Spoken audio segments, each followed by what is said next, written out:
Nous allons commencer une série en parlant de la volonté de Dieu. Voilà un sujet important pour nous tous en ces débuts d'année. Alors aujourd'hui, je vais parler de la volonté de Dieu et toi. Comme c'est une parole pour moi aussi, moi je vais dire la volonté de Dieu et moi. Parce que quelqu'un peut dire la volonté de Dieu et moi. Comme ça, tu t'en appropries. Mais pour comprendre la volonté de Dieu, il faut commencer par comprendre où se situe la volonté de Dieu. Le Seigneur, Dieu, on le définit par ses attributs. Personne n'a vu Dieu. On le définit par ses attributs. Et les attributs de Dieu, si je peux citer quelques-uns, c'est un être spirituel. C'est pourquoi il est invisible. Et dans la loi même, il était dit, personne ne peut voir Dieu et vivre. C'est pourquoi lorsque certains ont réalisé que « j'ai vu l'ange du Seigneur », il s'est dit « on va mourir ». C'est un être spirituel, c'est un être invisible. Il est omniscient. Il a la pleine sagesse. Ça veut dire, la sagesse, c'est d'agir de la manière la plus appropriée pour chaque circonstance. Et Dieu agit de la manière la plus appropriée pour chaque circonstance en tout temps. Il est la vérité. En lui, il n'y a aucune ombre de variation en termes de vérité. Que à un certain moment, c'est un peu, ou bien quelque chose peut rentrer dedans, il n'y en a pas. Il y a la bonté, il y a l'amour. Dieu est patient, il est miséricordieux. La sainteté, il est saint parce qu'il n'est mélangé par rien d'autre. Et il est séparé. Il n'est pas dans le système temps, espace, matière. Il n'est pas là-dedans. La justice, la liberté. Dieu est libre de faire tout ce qu'il veut. C'est pourquoi il pouvait dire à Jérémie, va dans la maison du potier. Observe comment il travaille l'argile. Et puis Dieu dit, est-ce que moi je peux pas faire de ce que je veux? Je peux faire de l'argile. Le potier fait de l'argile ce qu'il veut parce que ça lui appartient. Libre. Il est omnipotent. Il peut tout. Et l'attribut, il a la volonté. Dieu a la volonté. Donc la volonté permet à Dieu d'approuver, de décider, d'accomplir chaque action nécessaire, non seulement à son existence, mais à l'existence de toute autre activité. C'est par sa volonté que Dieu fait toutes ces choses. Mais ce que je veux dire, c'est que la volonté de Dieu concerne ce que Dieu décide de faire et de ne pas faire. Amen. Ce que Dieu décide de faire et de ne pas faire. Dieu a décidé dans Genèse, faisons l'homme à notre image. C'est lui qui a décidé. Il a décidé de créer le monde. Il dit qu'il lui a donné conseil pour créer le monde, pour nous créer. C'est lui aussi qui a décidé d'établir un plan de rédemption. En se disant, l'homme pêche, je prévois que moi-même, je descende pour les sauver. La volonté de choisir Abraham, de choisir de venir sur terre par Abraham, de choisir de venir sur terre dans une languette de terre de 80 fois 20 km², de choisir de faire 2000 ans depuis qu'on attend Jésus, il revient bien. C'est par sa volonté. Alors, partant de ces attributs, nous pouvons maintenant voir réellement les plans de Dieu. L'exemple que j'ai donné au début pour introduire cette série nous montre clairement que Dieu veut, indépendamment de ce que nous sommes, cette pierre avec des défauts, Dieu veut sortir un ange là-dedans. Il veut sortir quelqu'un là-dedans. Alors, la première des choses, la volonté de Dieu et moi. La volonté de Dieu et moi. C'est quoi le problème? Le problème là-dedans, c'est moi face à Dieu. Dieu nous a créé à son image, par amour, à sa ressemblance. C'est pourquoi il nous donna ses caractères. J'ai parlé des attributs de Dieu. Donc, parmi ceux-ci, comme Dieu a la volonté, il nous a dotés aussi de la volonté. Je dis que la volonté de Dieu concerne ce que Dieu décide de faire et de ne pas faire. Donc, il nous a donné le droit de choisir, de décider, de prendre une direction particulière. Notre volonté est indépendante. Parce que si nous ne comprenons pas ça, nous pouvons croire comme beaucoup croient que nous sommes comme des robots. Nous sommes comme des joueurs de pièces en représentation. On est en train de faire une pièce théâtrale où, dans toutes choses et pour toutes choses, nous ne pouvons que suivre la volonté de Dieu. Mais l'histoire nous renseigne autre chose. Nos ancêtres n'ont pas suivi la volonté de Dieu. Ça nous montre qu'ils étaient libres de choisir, de décider et de prendre une direction particulière. Notre volonté indépendante, libre et souveraine. Genèse 3:6. La femme vit que l'arbre était bon à manger, agréable à la vue et qu'il était précieux pour ouvrir l'intelligence. Déjà dans Genèse, la convoitise de la chair, la convoitise des yeux et l'orgueil de la vie, qui sont les trois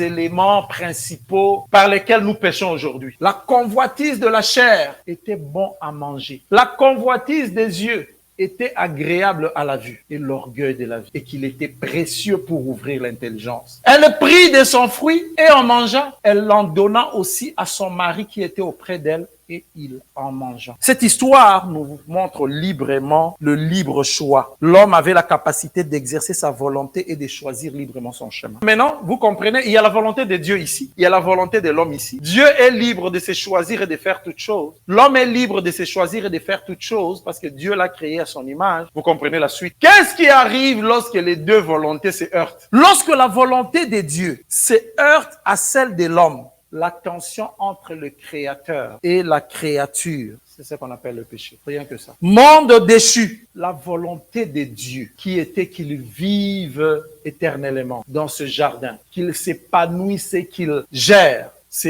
heurte à la volonté libre de l'homme et ça produit la déchéance. L'homme devient injuste. Donc la justice, c'est par rapport à la volonté de Dieu. Depuis ce temps-là, la volonté de Dieu est de ramener la création à une harmonie glorieuse avec son Fils Jésus. Depuis ce temps, la volonté de Dieu est de nous ramener maintenant, nous ramener à l'harmonie qu'il y avait. Ça veut dire pour que nos deux volontés, notre volonté marche avec la volonté de Dieu. Genèse 32, 23 à 32. Vous connaissez cette histoire? C'est une histoire de bagarre, mais en réalité, c'est une histoire de volonté. Il y a un monsieur qui s'appelle talonneur, usurpateur. Un monsieur dont l'identité consiste à usurper des choses. C'est ça son identité, consiste à usurper des choses. Son identité, consiste à vouloir prendre la place des autres. Ce monsieur, c'est Jacob, dont le nom signifie effectivement usurpateur. Il les prit, il fit passer le torrent et les fit passer à tous ceux qui lui appartenaient. La suite, Jacob demeura seul. Alors, un homme lutta avec lui jusqu'au lever de l'aurore. Ça paraît une lutte simplement physique, mais c'était plus une lutte de volonté. Parce que lui, depuis qu'il est né, il a pris les droits d'aînesse. Il est parti. Il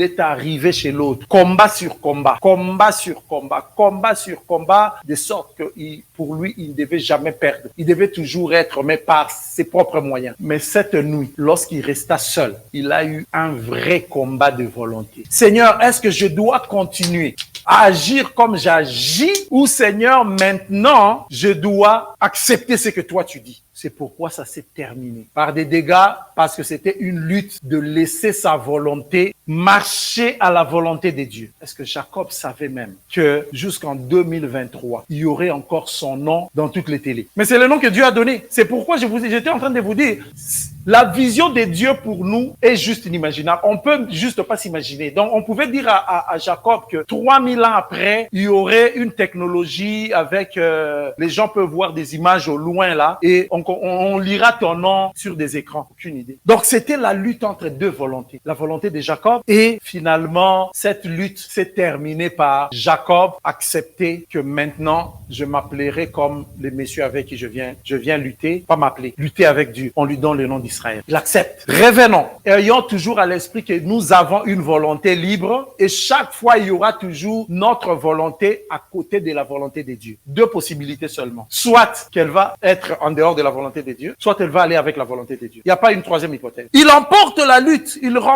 lutte entre homme et Dieu et revient à se soumettre à la volonté de Dieu. Alors ici, après avoir vu l'homme face à Dieu, comme j'ai dit, il y a deux volontés. C'est quoi le but de la vie? Depuis que la volonté de Dieu, je venais de le dire, se heurte à celle de l'homme, la vie de l'homme est d'atteindre ses propres rêves. Vous voyez notre vie, le but de notre vie, les gens pensent et nous pensons que la vie est d'atteindre nos propres rêves, de devenir une star. Il y a des gens qui restent pendant des heures devant leur cellulaire. Vous savez, le but c'est quoi? D'augmenter le nombre de vues. Augmenter le nombre de vues. Et des fois tu demandes, bon maintenant, après avoir augmenté le nombre de vues, c'est quoi la situation? Ah non, mais que j'ai seulement beaucoup de suiveurs. De devenir des stars. De faire fortune. De devenir célèbre, d'avoir la notoriété. Combien on n'a pas dit aux chrétiens? Vous aussi, seulement prier, vous savez que vous pouvez aussi. D'ailleurs, on a dit que l'or et d'autres viennent, l'or et l'argent appartiennent à l'Éternel. Il faut se mettre. L'or et l'argent appartiennent à l'Éternel. Donc, c'est à nous qu'appartient toute cette richesse-là. C'est pourquoi je ne laisserai pas les autres rouler en Merco ou quoi d'autre, Bugatti. Nous aussi. Et ça devient une théologie mortel. Parce que tu lis la Bible du début à la fin, tu ne vois pas ça. On peut avoir de l'argent, mais ça ne peut pas être l'objet de nos recherches. Les gens ne peuvent pas être dans les tentes, dans les déserts, en transition pour leur pays final et construire des maisons en briques dans le désert. Abraham et les autres, on nous dit, ont vécu dans des tentes parce qu'ils avaient l'espérance dans la cité véritable. Donc je rappelle, avoir les moyens, avoir l'argent, c'est pas un problème, mais ça ne peut pas être le but poursuivi pour une vie. Non, ça ne peut pas être. Ça ne peut pas être le but poursuivi pour une vie. Faire fortune, avoir de la notoriété. Et pourtant, cela n'est pas le but de notre existence sur Terre. Vous savez, qui connaît le roi Cyrus? Le roi Cyrus, c'est un cas, parce que c'est un roi perse. Mais dans la parole de Dieu, on les cite même avant qu'il ne soit venu dans la révélation. Avant qu'il n'ait existé, on parle de Cyrus. Alors Cyrus, vous savez, le royaume perse faisait des conquêtes et Cyrus faisait des conquêtes. Et Cyrus est arrivé à un moment à emprisonner un des rebelles. Et Cyrus posa la question au chef rebelle qui s'appelait Cagular, qu'il avait fait emprisonner et il devait l'exécuter. Mais lorsque le monsieur se présente devant Cyrus, Cyrus lui demande: que feras-tu de ta vie si je te l'épargne? Quelle bonne question. Cette question-là, Dieu nous la pose. Que feras-tu de ta vie si je te sauve? Et nous sommes souvent réactionnels épidermiques, surtout si nous sommes dans la même situation que Cagular, là, sur le lit, malade, accident, je vais mourir. Je pense que vous avez vu une vidéo qui circule pour rire. Les gens, dans un avion, les gens ont vu le moteur arrêter et cracher du feu. Donc ils étaient en train de voir les moteurs sur le hublot en train de cracher du feu. Et lorsqu'on a retourné la caméra dans l'avion, l'avion était devenu une nuit de prière, de délivrance. Tout le monde criait dans un sens son Dieu. Tout le monde rappelait à Dieu ses promesses. Tu avais dit que j'arriverai. Tu avais dit. Moi, je rentrerai. Tout le monde a prié. Et comme ça se passe, il y en a aussi qui ont commencé à confesser. Ah, Seigneur, je ne ferai plus ce que je viens de faire là-bas. Je ne ferai plus. Et lorsque la tempête s'est calmée, ils ont atterri. Imaginez qu'il y en a même qui ont confessé des choses à haute voix là-bas. Ils n'arrivaient plus à regarder les autres en face parce qu'on a entendu tout ce que tu venais de faire dans ton voyage. Donc, on prend la décision. Cagular répond à la question de que feras-tu si je t'épargne la vie? Il dit: ô roi, je te servirai pour les restants de mes jours. Quelle belle réponse! Vous pensez vraiment que Cyrus va les tuer? Je te servirai pour le restant de ma jour. Mais cette phrase ressemble étrangement à la déclaration des croyants que nous sommes lorsque nous sommes venus à Christ. Lorsque tu as réalisé combien tu étais dans la boue. Lorsque tu réalises, surtout si ce moment-là se passe à une période où tu étais au bord de la mort. Pas Dieu te sauve. Tu dis, au fond là, même si tu le dis pas à haute voix, tu dis, je veux servir le Seigneur. Vous avez raison, car Jésus nous a sauvés de la mort pour que nous vivions pour lui. Marc 8, 35, qu'est-ce qui est dit? Car celui qui voudra sauver sa vie la perdra. Mais celui qui la perdra pour moi, à cause de moi et de la bonne nouvelle, la sauvera. Donc vous avez raison. S'il y a une raison, le but de la vie, s'il y a une raison pour laquelle nous pouvons nous rappeler, si quelqu'un te pose le but de la vie, même si tu sors du coma, rappelle-toi, tu vis ton but de la vie. C'est comme si tu répondais à la question: que feras-tu de la vie si je te l'épargne? Sachant que Dieu nous a sauvés. Tu vas dire: oh Seigneur, le but de la vie, c'est de te servir tous les jours de ma vie. Amen. Alors je terminerai aujourd'hui par le plan de Dieu pour toi, le plan de Dieu pour nous. Bon, on va prendre nos Bibles. Jérémie 29, 11. Vous connaissez ces versets-là. Car je connais les projets. Je connais moi les plans que j'ai préparés, que je prépare à votre intention. Déclaration du Seigneur. Non pas des plans de malheur, mais des plans de paix afin de vous donner un avenir et un espoir. Vous m'invoquerez et vous partirez. Vous me prierez et je vous exaucerai. Ça, c'est les plans de Dieu. C'est les plans de Dieu. Hébreux 12, 2. C'est pourquoi nous devons garder nos yeux fixés sur celui qui nous donne la vie. Ayant les regards sur Jésus, le chef et le consommateur de la foi, qui, en vue de la joie qui lui était réservée, a souffert la croix, méprisé l'ignominie, s'est assis à la droite du trône de Dieu. Pour la vie. Les yeux fixés sur Jésus. Hébreux 13, 5. Car Dieu lui-même dit: je ne te délaisserai point et je ne t'abandonnerai point. Voilà les plans de Dieu pour toi. Voilà les plans de Dieu pour moi. Romains 8, 31, 32. Que dirons-nous donc à ce sujet? Si Dieu est pour nous, qui sera contre nous? Et on termine par Philippiens 1, 6. Je suis persuadé que c'est lui qui a commencé à vous cette bonne œuvre, la rendant parfaite pour le jour de Jésus. Je suis moi aussi ce matin persuadé que c'est lui qui a commencé en vous une bonne œuvre. On poursuivra l'achèvement jusqu'au jour du Seigneur Jésus-Christ. Amen. Nous pouvons nous tenir debout et rendre grâce à Dieu. Parce que si ce matin nous sommes venus avec des questionnements, sûrement que le Seigneur nous a parlé. Sûrement que le Seigneur t'a parlé. Sûrement que tu peux voir clairement une volonté de Dieu qui est parfaite. Nous verrons ses caractéristiques et une volonté qui t'appartient. Sûrement que tu te dis, Seigneur, je veux savoir si je suis dans ta volonté. Mais il a dit, il a un bon plan pour nous. Prie à Dieu, prie à Dieu. C'est lui qui révèle sa volonté au nom de Jésus, au nom de Jésus.